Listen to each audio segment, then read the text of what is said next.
Y'all, I think we need to prepare ourselves for the next random Pete Davidson couple because Taylor Swift just became single and we all know he's on a mission. Has Pete even had a normal relationship these past few years? Cause it really looks like he's been trying his best to be everybody's rebound with the way he's been seen with celebrities fresh out of a relationship over the years. I mean, we're constantly hearing about how he keeps scoring these A-list celebrities and it's gotten to the point where people are basically calling him the ultimate rebound guy. We have seen it multiple times now and it has been a shock every single time. It all started with Ariana, actually. Remember when the two got together back in 2018? They were the definition of a rebound couple since they had both just gotten out of long-term relationships. Pete was dating Pete Davidson and they actually seemed to be pretty serious since they had been dating for 2 years. But Pete was ready to mingle just a month after the relationship ended. And we all know about Ariana's previous relationship with Mac Miller, the two also having dated for around 2 years before breaking up. But Ariana was pretty quick to get back in the dating scene after her breakup and of course was with none other than Pete. This started some kind of domino effect on Pete's side since they had actually pretty much established that the relationship was a rebound from the start. The two even got engaged after just 5 months of dating. But Ariana even described that she was well aware this was a very rushed and unrealistic relationship and said, "I met Pete and it was an amazing distraction. I was frivolous and fun and insane and highly unrealistic and I loved him and I didn't know him." Their relationship kind of ended when Ariana's ex, Mac Miller, tragically overdosed and she was pretty heartbroken. Pete was even alright with the fact that their relationship was going nowhere. He said, "I was like, listen, I get it. Do whatever you've got to do. I'll be here." But he was not happy with the fact that she called him a distraction and he went on SNL to embarrass her about it. But in the end, they really did break off their engagement since they both got what they wanted out of the relationship. It was pretty much just one big distraction for both of them. But as we all know, Pete just didn't settle for Ari. His next relationship was as much of a rebound as his last. A close friend of Pete's even said that he was definitely cruising. He can't go too long without a girlfriend. He's that codependent. Like, yeah, we can tell. Pete's fans were even worried about him because he has borderline personality disorder, so he tends to fall for people hard and fast. So he started dating Kate Beckinsale at the start of 2019, but that only lasted around till April since Kate couldn't really handle the pressure of dating someone as famous as Pete. Also, let's not forget the fact that Kate was actually almost twice as old as Pete, so that couldn't have helped things considering that she said he required too much of her. Anyways, after Kate, we saw Margaret Qualley, who he started dating just 3 months after the breakup, and they only lasted until October when Kaya Gerber took her place. And as the rumor goes, Kaya's mom, Cindy Crawford, wasn't too pleased with the relationship and hoped that it would fizzle out since Kaya was actually only 18. Thankfully, that's exactly what happened since they only dated until January of 2020. But to be honest, this definitely also had something to do with the fact that Pete was just going through a lot at the time. I mean, he even checked himself into rehab the next month. Surprisingly, he actually held back from having a relationship for an entire year. It was quite shocking, but then he started dating Phoebe Denver from Bridgerton, and everyone described their relationship as fast-paced and passionate. But he pretty much continued his streak of short relationships, and it only lasted like 5 months. Everyone thinks the two met after he and her co-star Regé-Jean Page did a skit together on SNL, because Phoebe and Pete were seen in the same town in England barely a month later.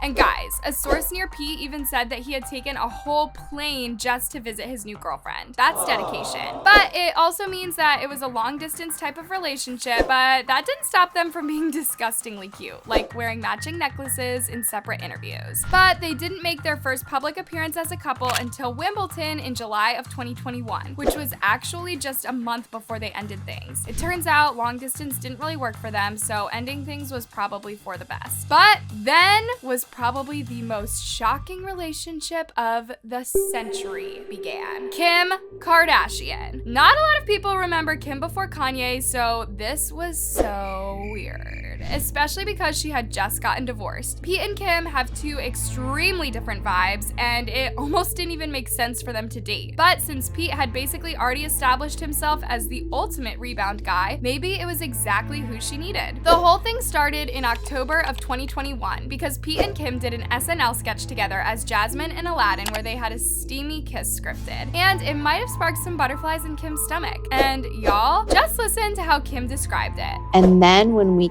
kissed, I was just like, Really? But like a stage kiss? Yeah, it was a stage kiss, but it was like still like a little zing, you know? It wasn't anything like a super crazy feeling. I was just like, And then I was like, wow, I really haven't kissed anyone else in 10 years. But they didn't actually start dating for a while, even though they were seen together a few times. Everyone close to them said that they were still just friends. But the just friends phase obviously didn't last very long since they just kept being seen together. They were even seen holding hands on a roller coaster ride. But skipping forward to November, they were already acting like a couple in public, going on dates and flirting in restaurants, according to eyewitnesses. He had his arm around Kim and they were flirty, and you could tell Kim had the best time. They very much acted like a couple. At the start of 2022, Pete was even calling Kim his girlfriend, and Kim was posting him on her Instagram, so this wasn't just a fling. Every time something about their relationship came out, people would always be in actual disbelief that they were real, tweeting things like, "How did Pete Davidson pull Kim Kardashian and Ariana Grande? I can't believe it's official. Pete Davidson and Kim Kardashian are dating. Pete Davidson when any famous female celebrity needs a rebound." And nah, cause Kim Kardashian really went to New York to do SNL and now ended up with Pete Davidson. He must put her on a spell. Honestly,